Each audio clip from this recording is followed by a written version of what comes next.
आजच्या दिवसाची सुरुवात अशी ब्लाऊजची शिलाई उसवण्याने झालेली आहे, कारण माझे काही साड्या गावी असतात आणि त्यामुळे ब्लाऊज आत्ता ते येत नाहीत। सकाळचं वातावरण बघाल, अजून सूर्य उगवायचा होता आणि या आजी नातवांचं बघा काय चाललंय, चूल पेटवण्याचं। कारण आमच्याकडे रॉकेल वगैरे जाळत नाही, त्यामुळे कागद वगैरे ठेवूनच चूल पेटवावी लागते आणि तो एक खूप मोठा टास्क असतो।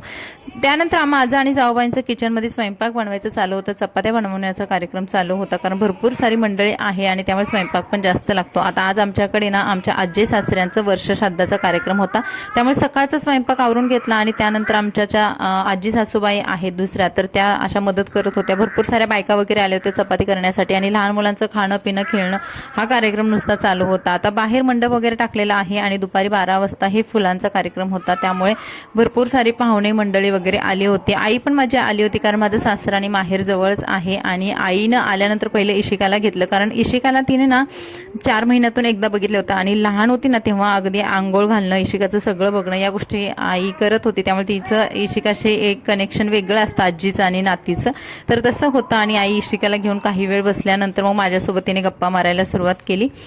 त्यानंतर बघा मग सासरीचं कार्यक्रम वगैरे आवरून मग मी माहेर आली, कारण आज आम्हाला मुंबईला यायचं होतं। आणि माहेर आल्यानंतरची बघा माझी अवस्था येताना बघाल तुम्ही, कारण येताना साडीची पिन आहे ना ती निसटली होती आणि त्यामुळे माझा असा सगळा काही अवतार झाला होता। यावेळेस मला बाळ बघण्याची खूप वेगळी ओढ होती, कारण हा आर्विक आहे माझ्या भावाचा मुलगा आणि याचं नाव ठेवल्यापासून मी त्याला नंतर बघितलंच नव्हतं आणि भरपूर दिवसानंतर पहिल्यांदा बघत होते। इशिकाला त्याच्या बाजूला झोपवलं आणि हे दोघं मस्त खेळत होते। आम्ही या दोघांचे काही क्लिक्स वगैरे केले आणि नंतर मग मी आर्विकला घेऊन भरपूर सारं खेळले, कारण ना माहेरी यायचं म्हटलं की ओढ असते की माहेरचं छोट्या पिल्लूला घेण्याचं, आणि अगदीच तसं माझं काहीतरी यावेळेस झालं होतं आणि मस्त आर्विकसोबत गप्पा केल्या आणि त्यानंतर आम्ही मुंबईला यायला निघालो, कारण आज आम्हाला यायचं होतं। शिवाय शनायाची स्कूल पण चालू होणार होती आणि हा होता आजचा ब्लॉग। लाईक सबस्क्राईब, भेटू नवीन व्हिडिओमध्ये, बाय बाय।